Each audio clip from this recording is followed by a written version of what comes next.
So I'm doing my research presentation on Bunraku theater. So next slide. So Bunraku is still used today. It still influences a lot of theater today. One of the biggest, most popular examples of Bunraku in modern theater is The Lion King on Broadway. So Timon over there, that's just basically a Bunraku puppet. It's actually a minor character. The main characters were operated by 3 or 4 puppeteers, but that's Bunraku puppet. And then also other conventions of Bunraku are used in The Lion King, where they have this really big elephant puppet, which is operated by 4 people. So it still carries through with that idea of having multiple puppeteers to operate one puppet and make a singular character. So next slide. So I'm doing the convention of gesture. Gesture is really big part of Bunraku, especially for the puppeteers, because the puppeteers don't really talk. There's a narrator who narrates everything, and there's music and a lot of chanting and things like that, but it's not really the puppeteers talking. So gesture is really big. Next slide. There's 2 types of gestures. There's katas and furies. So katas are like very ritualistic, set in stone gestures that mean very specific things, whereas furies are just general gestures that we see every day in everyday theater and our interactions every day, like tucking your hair behind your ear is a fury.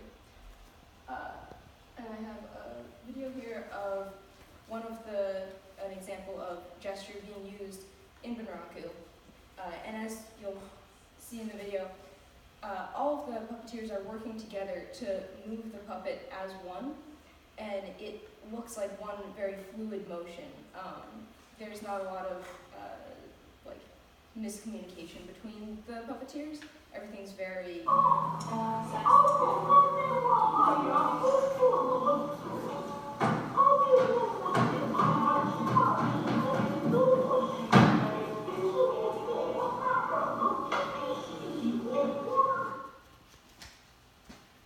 So again, as you can see, there's multiple puppeteers operating them, and they each have a specific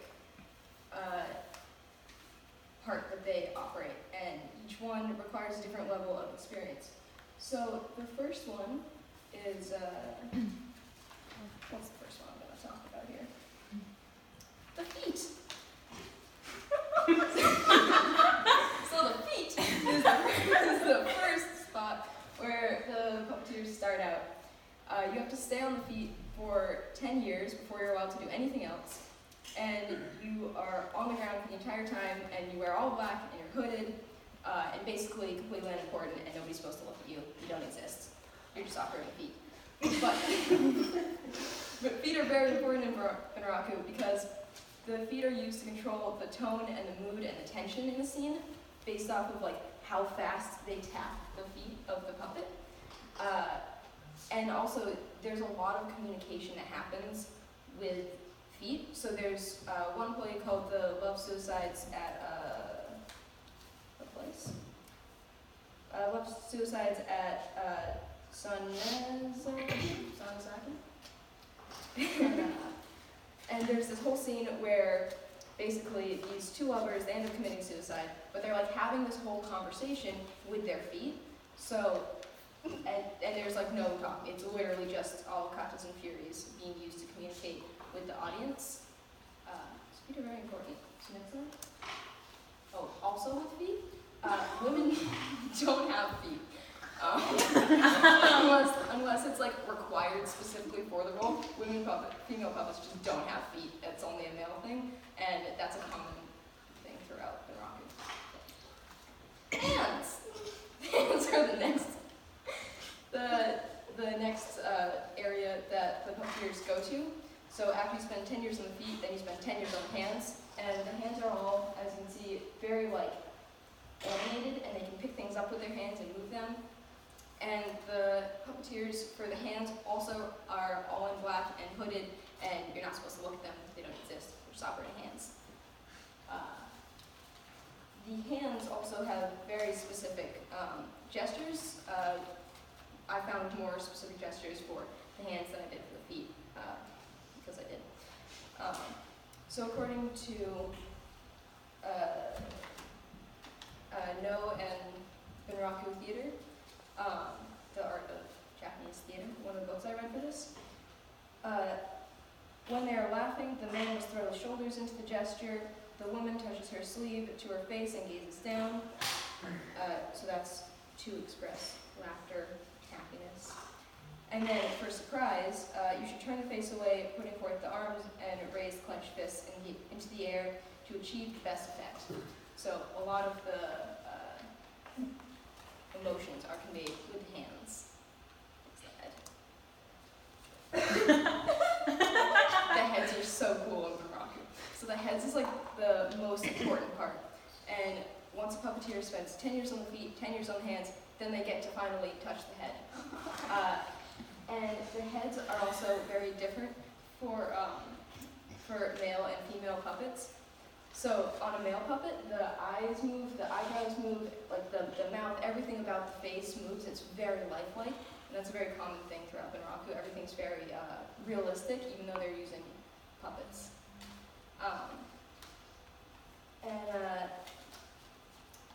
Lost my train of thought.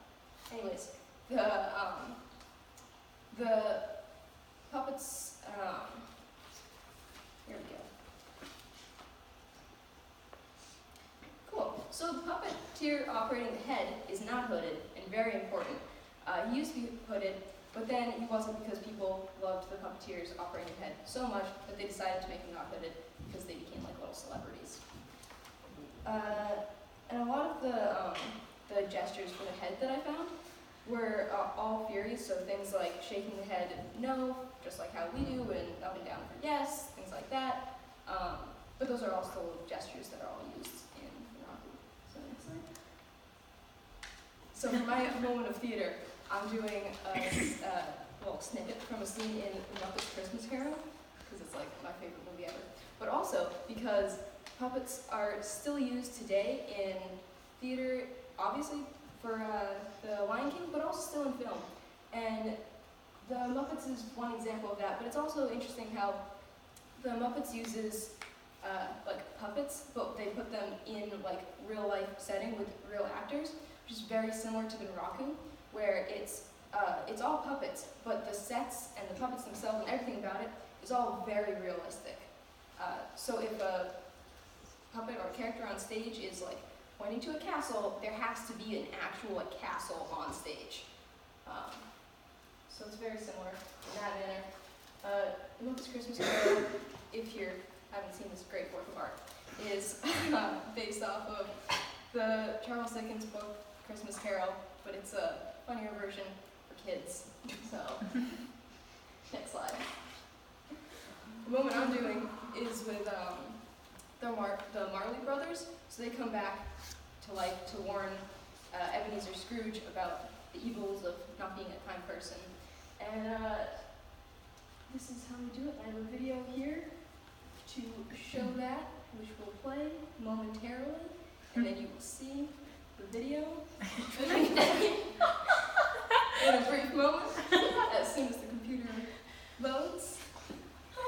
And I chose this scene. Yeah, so I chose this scene because there's a lot of really great physicality in it, which is really easy to then move to Bunraku because it's hard to get subtlety in Bunraku if you haven't spent like 30 years practicing, and I had 3 weeks. So this scene is really easy to introduce Facts and Furies because it's mostly people laughing and then people being surprised, which are two very easy scenes to replicate, and it's a beautiful forest. Anyways, we don't need the video, we can just move along. So, this is my my Bunraku puppet mock-up that I made. And the ways that I went about practicing for this scene was I practiced in the mirror, and I practice in front of friends and had them video me. I also took this puppet around with me to like every class for days at a time, and just like tried to communicate with people with my puppet, which was interesting because you don't realize how specific you have to be with movements to get the full effect of a gesture. And also, one difficulty that I found was it's hard to, if you're one person, operate every limb of a puppet, because I only have 2 hands and the puppet has more than 2 limbs, which made that difficult. And here are images of me practicing.